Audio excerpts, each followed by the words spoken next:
Hello friends, எப்போவுமே நம்ம ப்ரெட்டை வச்சு குழந்தைங்களுக்கு நிறைய ஸ்வீட் ரெசிபிஸ் தான் பண்ணி கொடுத்துருப்போம். இது கொஞ்சம் டிஃப்ரெண்ட்டான ஸ்டைலில் ஸ்பைஸியாக இருக்கும் மசாலா ப்ரெட்.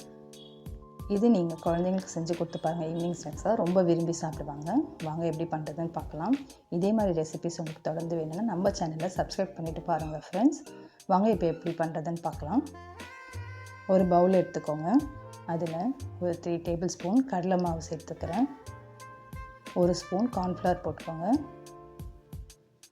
காரத்துக்கு ஒரு 1/2 ஸ்பூன் சில்லி பவுடர், கொஞ்சமாக மஞ்சள்தூள் ஆட் பண்ணிக்கோங்க. இந்த டிஷ்ஷுக்கு தேவையான அளவு சால்ட் ஆட் பண்ணிக்கலாம். இப்போ இந்த பேட்டரை நம்ம கொஞ்சமாக தண்ணி விட்டு ஒரு திக்கான பஜ்ஜி மாவுலாம் நம்ம எப்படி கரைப்போமோ அதே மாதிரி கட்டியே இல்லாமல் அந்த கன்சிஸ்டன்சிக்கு கரைச்சி எடுத்துக்கலாம். இந்த மாதிரி கரைச்சி எடுத்துக்கோங்க. இப்போ ஸ்டவ் ஆன் பண்ணிவிட்டு நம்ம ஒரு பேன் வச்சிடலாம். இதில் கொஞ்சமாக பட்டர் ஆட் பண்ணிக்கோங்க. பட்டர் ஆட் பண்ணி இந்த மாதிரி ஸ்ப்ரெட் பண்ணி விட்டு, நான் இன்றைக்கி வீட் பிரெட் எடுத்திருக்கேன். நீங்கள் எந்த பிரெட் வேணால் இந்த மாதிரி எடுத்துக்கலாம்.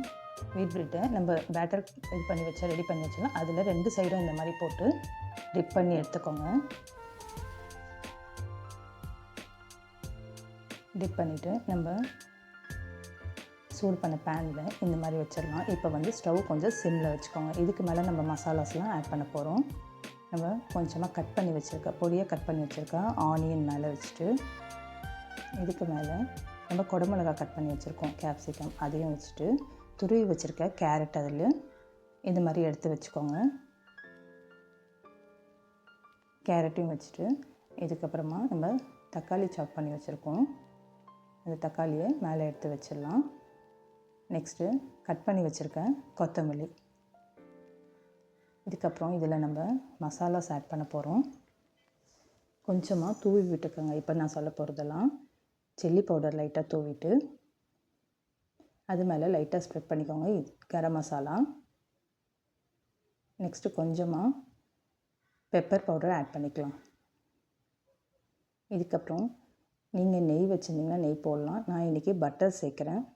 கொஞ்சமாக ஒரு 1/4 ஸ்பூன் பட்டர் எடுத்து அந்த ப்ரெட் மேலே போட்டுக்கோங்க.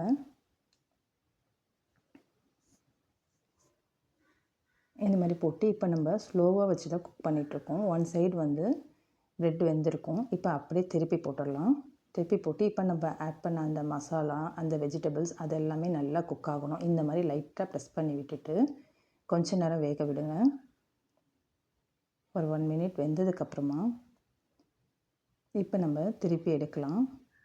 அந்த சைடு நம்ம வச்ச மசாலாஸ் எல்லாமே இங்கே பாருங்கள் நல்லா குக் ஆகிருக்கு.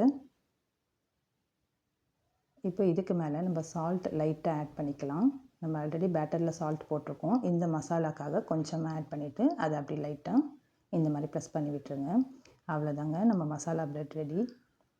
இது சாப்பிட அவ்வளோ டேஸ்டியாக இருக்கும். உங்கள் குழந்தைங்க ஸ்கூல் விட்டு ஈவினிங் வந்தோடனே இந்த மாதிரி செஞ்சு கொடுத்து பாருங்கள். ரொம்ப டேஸ்டியாக விரும்பி சாப்பிடுவாங்க. இந்த வீடியோ பிடிச்சிருந்தா நம்ம சேனலை சப்ஸ்கிரைப் பண்ணிவிட்டு பாருங்கள் ஃப்ரெண்ட்ஸ். தேங்க்ஸ் ஃபார் வாட்சிங்.